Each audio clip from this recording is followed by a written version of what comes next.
सफाळे परिसरातील आगरवाडी येथील सौ बबिता पाटील यांचे जयप्रकाश नारायण शाळा व कॉलेज वडापाव व चहा नाश्त्याचे छोटेसे दुकान अज्ञात व्यक्तीने पेटवून दिल्याची धक्कादायक घटना समोर आली आहे.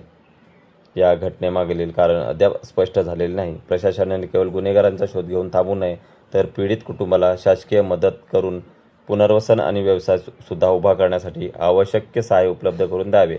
समाजातील सर्व स्तरातूनही अशा कुटुंबाच्या पाठीशी राहण्याची गरज आहे.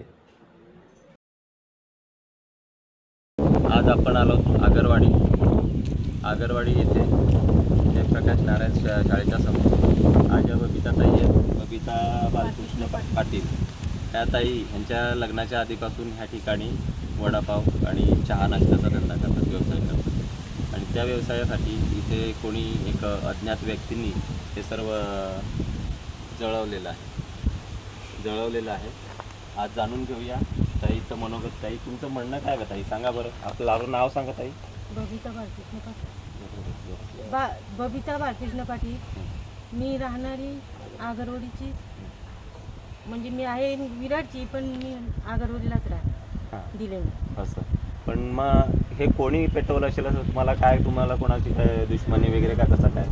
ते आम्ही कसं सांगू, रात्री पेटून गेले तर आता कोणी पेटवले आता काय माहिती. माझं लग्नाच्या अगोदरपासून 2 रुपये होता, नंतर 5 रुपये झाला, नंतर 10 रुपये झाला. आणि एवढी महागाई झाली तरी म्हणजे आम्ही 10 रुपयेतच वडापाव विकतो. मग एवढं सर्व करत असताना पण आणि गॅस बंद झाले तरी आम्ही चुलीवरच वडापाव काय म्हणजे गाडी बंद ठेवून आम्ही काहीच केलं नाही. म्हणजे ह्यावरून असं समजतं का ताईचा पूर्ण उदरनिर्वाह आहे त्या छोट्याशा गाडीच्या आधारावर चालते. वडापाव आणि खाऊच्या यांच्यानी शाळेतली मुलं असतात त्याच्यावर चालत असतात. आणि तरीसुद्धा एक अज्ञात व्यक्तीने असं केलं हे चुकीचं आहे. तरीसुद्धा आता जरा पोलिसांना त्यांनी पाचारण केलेलं आहे.